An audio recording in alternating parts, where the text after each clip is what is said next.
అందరికీ నమస్తే. ముందుగా నన్ను తీసుకొని వచ్చిన జైపూర్ వాళ్ళకి ఒక్క రోజులో అన్ని విషయాలు తెలుసుకొని బెయిల్ ఇచ్చిన కోర్టు వాళ్ళకి నా ధన్యవాదాలు. I really thanks to Jaipur police and judgement.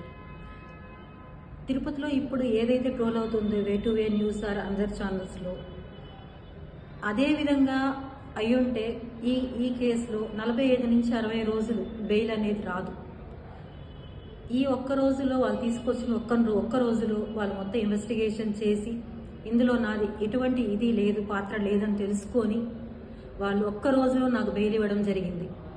కానీ దానికి నాకు సంబంధించిన అకౌంట్లో ఏదైతే కిరణ్ రాయల్ గారు దయదలిచి వేశారో చేశాడో ఈ పని 1,20,000 రూపాయలు, అది ఇంకొక వ్యక్తి అకౌంట్లో వేసిన 2 లక్షల రూపాయలు, ఈ మొత్తం డబ్బులు 3 లక్షల రూపాయల 3,20,000 రూపాయలు వాళ్ళు కట్టమని చెప్పారు. మా బాబు ఎంతో కష్టంతో తీసుకొని వచ్చి కట్టి బెయిల్ తీసుకొని కేసు అంతా చేసి బయట వచ్చాను. నేను ఇప్పుడు అడుగుతున్నది ఏమంటే, మెయిన్ మన తిరుపతి ఆంధ్రప్రదేశ్ పోలీసుల్ని చాలా నమ్మాను నేను. కానీ ఇప్పుడు నాకు అర్థమైన విషయం ఏమంటే, అధికారంలో ఉన్న పార్టీకే పోలీసుల సపోర్ట్ ఉంది, ప్రజల సపోర్ట్ కూడా. పవన్ కళ్యాణ్ గారిని నేను అర్థించినాను, అడుక్కున్నాను, నాకు చాలా అన్యాయం జరిగింది, ఒక అన్నగా మీరు నాకు నిలబడండి, ఆడపడుచు అండ సమస్య అంటే నిలబడతానన్నారు, నిలబడండి అని అర్థించాను, చేతులెత్తి నమస్కారం చేశాను. కానీ ఏ ఒక్కరూ పట్టించుకోలేదు. అదేవిధంగా ఏ పార్టీ వాళ్ళు పట్టించుకోలేదు. చెప్తున్నారు ఆ పార్టీ వాళ్ళు వస్తున్నామని చెప్పారు, ఈ పార్టీ వాళ్ళు వస్తున్నామని చెప్పారని. ఎవ్వరు రాలేదు. నా 2 పిల్లలు ఎంత నలిగిపోయారో, ఎంత ఇబ్బంది పడ్డారో అది భగవంతుడికి తెలుసు. నా పిల్లల్ని ఇంత బాధ పెట్టినా ఎవరు చేపించారో ఇవంతా నేను తిరుపతికి వస్తానే సాక్ష్యాలతో సహా ఏమేమి జరిగాయో అన్నీ నిరూపిస్తాను. And way to way news ద్వారా ఎవరైతే ఇవన్నీ ట్రోల్ చేపిస్తున్నారో వాళ్లపైన కేసు నమోదు చేయబోతున్నాను. అండ్ నాకు సపోర్ట్ చేస్తున్న ఎంతో మంది మహిళలకి రియల్లీ థ్యాంక్స్. అండ్ ఇంకో ఒక వ్యక్తి గురించి నేను వచ్చిన తర్వాత పూర్తిగా మీకు చెప్తాను. ఇంకొక విషయం ఏమంటే, నేను సేఫ్గా వస్తానన్న నమ్మకం నాకు లేదు. ఎందుకంటే నేను ఎంతో రిక్వెస్ట్గా ఎస్పీ ఆఫీస్లో ఇచ్చేసి వచ్చాను కంప్లైంట్, కానీ ఇంతవరకు యాక్షన్ తీసుకోలేదు. కంప్లైంట్ ఫైల్ చేశారా లేదో కూడా నాకు తెలియదు. నాకు నా పిల్లలకి చాలా థ్రెట్ ఉంది, చాలా. నా బిడ్డ ఒక్కడే ఉన్నాడు అక్కడ, పెద్ద అబ్బాయి, చిన్నబ్బాయి నేనున్నాం ఇక్కడ. మేము సేఫ్గా ఇంటికి తిరిగి వస్తామా లేదని తెలియదు. నాకేదన్నా అయినా, నా బిడ్డలకి ఏదైనా పూర్తి కారణం కిరణ్ రాయల్ మాత్రమే. Thanks to everyone.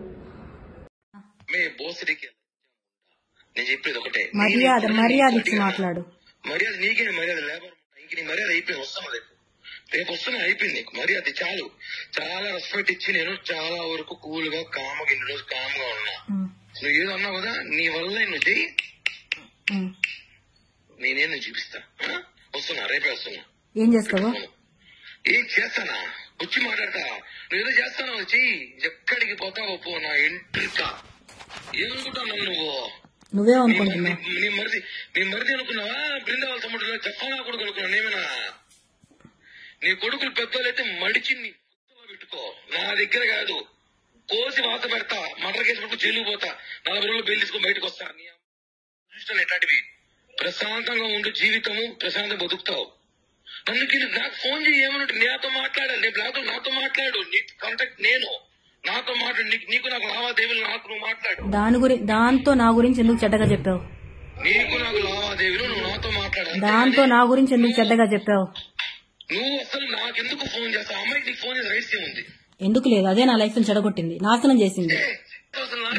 నాకు మాత్రమే రైట్స్ ఉన్నాయి, నీకు ప్రతి ఒక్కటి చేసింది నేను, మొత్తం చేసింది నేను, కాబట్టి నాకు మాత్రమే రైట్స్ ఉన్నాయి.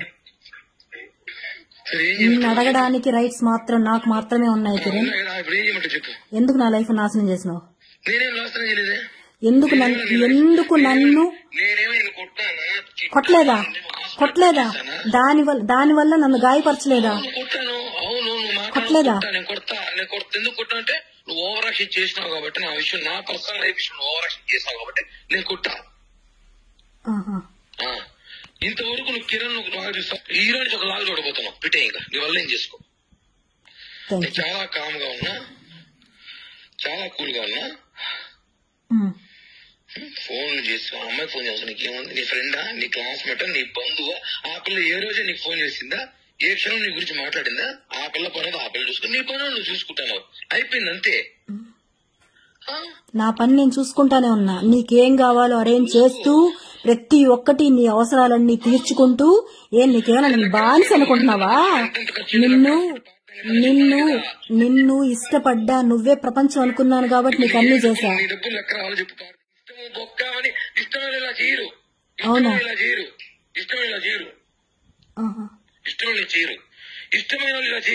ఇలానే చేస్తారు. ఇష్టమైన యాడున్నా హ్యాపీగా ఉండడమే కావాలని, ఇంకొక దాంతో ఉండి హ్యాపీగా ఉండడానికి ఎవరు కోరుకోరు. పెట్టులో కొట్టుకుంటూ బయట కాపలాగలేదు నువ్వు. కాపలాలేదా ప్రియా? చెప్పుతో నేను మానసప్పుడు నువ్వు బయట కాపలాగేస్తున్నాను. నువ్వు మీ ఇంటి పక్కన కూర్చుందని నీకు తెలియదు. అప్పుడు ఏడ్చుకుంటూ కూర్చునేదాన్ని, ఉండేదాన్ని. కానీ ఇప్పుడు హద్దులు దాటావు నువ్వు.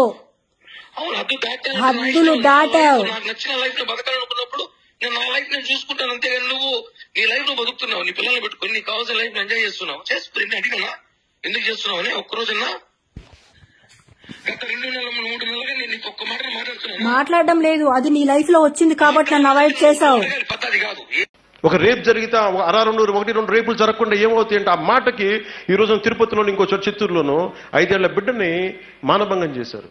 అది దాని రెస్పాన్స్. మీకు ఇది అర్థం కావాలి. మీకు ఏం మోస్తున్నాం మనం? ఎలాంటి భావాన్ని సమాజంలోకి పెడుతున్నాం? ఈ రోజున ఒక ఆడపిల్ల ఇంట్లోకి వెళ్తే మనందరం ఒక తల్లికి పుట్టిన వాళ్ళమే కదా.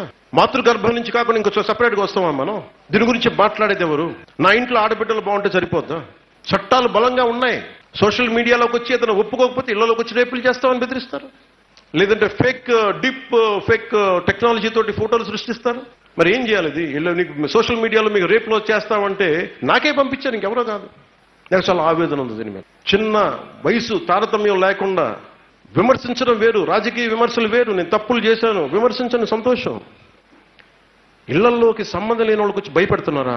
ఇదే సంస్కృతి. దాని తాలూకు వారసత్వ ఫలితం ఈ రోజు నేను రేపులు. 30,000 ఆడపిల్లలు అదృశ్యమైపోతే గత ముఖ్యమంత్రి ఒక్క మాట కూడా మాట్లాడలేదు. రోడ్లకు వచ్చి మీరు బొగ్గలు నిమిరితే ఏంటి? అవ్వాతాత అంటే ఏంటి? బలంగా ఉండాలి కదా నాయకుడు అనేవాడు. ఎస్పీలని మీరు చూసారు ఆ రోజున. గరుడ అనే ఒక ఎస్పీ, ఒక అతను, నేను ప్రజలకు అభివాదం చేస్తున్నాను, నమస్కారం అంటే నన్ను కూర్చోబెట్టి ఇలా అంటాడు అంటే, నాకు నువ్వు కూర్చోబెట్టి భయపెట్టగలవు. ఒక రేపిస్ట్ని మీరు ఎందుకు వదిలేస్తారు? మీరు ఏం చేయాలి? ఎన్కౌంటర్లు చేసేయండి. ఇది ప్రజల నుంచి వస్తున్న తెలంగాణలో మీరందరం చూసాం, మనందరం. మీడియా మాట్లాడదు దాని మీద. కానీ మీరు మాట్లాడాల్సింది, ఇంక్లూడింగ్ మీడియాతో సహా, వారికి కొమ్ము కాసిన ఛానల్స్ కూడా మీరు ఎలాంటి డిబేట్స్ పెట్టాలి? ఒక ముఖ్యమంత్రి స్థానంలోకి వచ్చి ఆయన భార్యను తిడితే, సతీమణిని తిడితే దాని మీద డిబేట్స్ పెట్టాలి. ఇలాంటి జరిగితే ఏమవుద్ది? ఇంత రక్షణ కలిగిన నాకే ఇలాంటి థ్రెట్స్ వచ్చినప్పుడు రోడ్డు మీద వెళ్ళేవాడిని ఇళ్లలోకి వచ్చి ఏదైనా చేసేస్తారు. దీని గురించి మాట్లాడేది ఎవరు? అధికారులు భయపడతారు. గత డీజీపీలకి బాధ్యత లేదు. మీ బాధ్యత కాదా? నేను ఒక పోలీసు, నా బాధ్యత కాదా? ఇప్పుడు ఈ రోజున మేము థ్రెట్ ఇస్తున్నావా? నా గురించి ఎవరన్నా మా పక్క వేరే పార్టీల గురించి మాట్లాడితే మొట్టమొదటి రెస్పాండ్ అయ్యేది నేను. పిచ్చి వేషాలు మాట్లాడకండి, వాళ్ళ ఇంట్లో వాళ్ళ గురించి చెప్పేది నేను. కానీ వాళ్ళు ఎంకరేజ్ చేశారు వైసీపీ నాయకులందరూ. ఈ రోజు ఆడపిల్లల గురించి మాట్లాడే సందర్భంలో ఎంతమంది ఆడపిల్లలు నీ హయాంలో బలైపోతా ఉంటే, నీ కళ్ళ ముందు నీ ఇంటి పక్కన ఆడపిల్లల తాలూకా ప్రాణాలు పోతా ఉంటే, నువ్వు బయటకు వచ్చి ఒక్కరోజు కూడా ప్రశ్నించకుండా, ఒక్కరోజు కూడా దాని గురించి రివ్యూ చేయకుండా, ఒక్కరి గురించి కూడా శిక్షించండి అని బయటకు వచ్చి మాట్లాడకుండా, ఈరోజు అధికారం పోయేసరికి ఈరోజు అక్క చెల్లెమ్మలు గుర్తొచ్చారా? ఈరోజు ఆడబిడ్డలు గుర్తొచ్చారా నీకు? నీ హయాంలో ఈరోజు పరిస్థితి ఎలా ఉందంటే, ప్రజాస్వామ్యం గురించి, అదేవిధంగా ఈరోజు ఇక్కడున్న లా అండ్ ఆర్డర్ గురించి మాట్లాడుతున్నావు. నీ 5 సంవత్సరాల పరిపాలనలో సుమారుగా చెప్పాలంటే ఆంధ్రప్రదేశ్ పరిస్థితి ఎలా అయిపోయిందంటే వెంటిలేటర్ మీదకి వెళ్ళిపోయినట్టు పరిస్థితి వచ్చింది. అంటే ఒక వెంటిలేటర్ మీద ఒక మనిషిని ఎలా పడుకోబెడతారో అలాంటి పరిస్థితి ఆంధ్రప్రదేశ్కి వస్తే మళ్ళా దానికి ఆక్సిజన్ ఇచ్చి దానికి ట్రీట్మెంట్ ఇచ్చి డే బై డే తీసుకొచ్చి పరుగులు పెట్టించే దిశలో గౌరవ చంద్రబాబు నాయుడు గారు పనిచేస్తూ ఉంటే ఈరోజు అది చూడలేక ఈరోజు చూడడానికి కూడా నీకు మనస్కరించక ఈరోజు ఇటువంటి దారుణమైన అభాండాలు వేస్తున్నావు. ఈరోజు నేను మళ్ళీ మాట్లాడుతున్నా, నీ హయాంలో గంజాయి విపరీతంగా పెరిగిపోయింది, నీ హయాంలో డ్రగ్స్ విపరీతంగా పెరిగిపోయినాయి, ఆడపిల్లల్ని నడి రోడ్డు మీద పొడిచి చంపేసే గంటలు ఎన్ని జరిగినాయి. నువ్వు స్వతంత్రం వచ్చిన తర్వాత ఇలాంటివి జరగలేదో నువ్వు మాట్లాడేవి. ఈరోజు స్వతంత్ర దినోత్సవం రోజే రమ్య అనే అమ్మాయిని నీ హయాంలో నడి రోడ్డు మీద పొడిచి చంపిన ఘటన నువ్వు మర్చిపోయావేమో కానీ జగన్మోహన్ రెడ్డి మేమెవరు మర్చిపోలే. ఆ రోజు మేము అమ్మాయిని ఒకసారి పరామర్శించిన వాళ్ళ కుటుంబ సభ్యులను పరామర్శించడానికి వెళ్తే అదే రోజు లోకేష్ గారి మీద మా మీద కూడా ఇప్పటికీ ఆ కేసు నడుస్తూనే ఉంది, ఆ కేసులు ఉన్నాయి మా మీద. అంటే ఈరోజు నువ్వు మాట్లాడుతున్నావు, నేను చాలా క్లియర్గా చెప్తున్నా, ఇక్కడ చాలా బాధపడి నేను ఇక్కడ కూర్చొని ఈరోజు మాట్లాడుతున్నా. ఎంత బాధపడ్డామంటే ఒక రాజకీయాల్లోకి ఒక మహిళలు వచ్చిన మహిళ మా మీద రాజకీయాల్లో ఎవరున్నా కూడా వాళ్ళని తిరిగి ప్రశ్నించినా వాళ్ళకి వ్యతిరేకంగా ఒక మాట మాట్లాడినా మా కుటుంబ సభ్యులతో సైతం బయటకు తీసుకొచ్చి ఎంత నీచంగా మాట్లాడే పరిస్థితులు ఈరోజు కనిపిస్తూ ఉంటే, వాళ్ళ గురించి మేము ప్రశ్నిస్తూ ఉంటే, వాళ్ళ గురించి మేము కేసులు పెడతా ఉంటే వాళ్ళని వెనకేసుకొస్తాడే. వాళ్ళని ఈరోజు వెనకేసుకొచ్చి ప్రశ్నించే వాళ్ళరే. ఏం ప్రశ్నించావు నువ్వు? ప్రశ్నించడం అంటే ఏంటో తెలుసా? గవర్నమెంట్ విషయంలో ఎవరైనా నువ్వు ఈ సిద్ధాంతం తప్పు, లేకపోతే నువ్వు ఇచ్చిన సంక్షేమ కార్యక్రమాలు తప్పు, ఈ సంక్షేమ కార్యక్రమాలు ఇంత అవినీతి జరిగింది అని ఎవరైనా క్వశ్చన్ చేస్తే దాని మీద మేము పెట్టామంటే అప్పుడు అడుగు.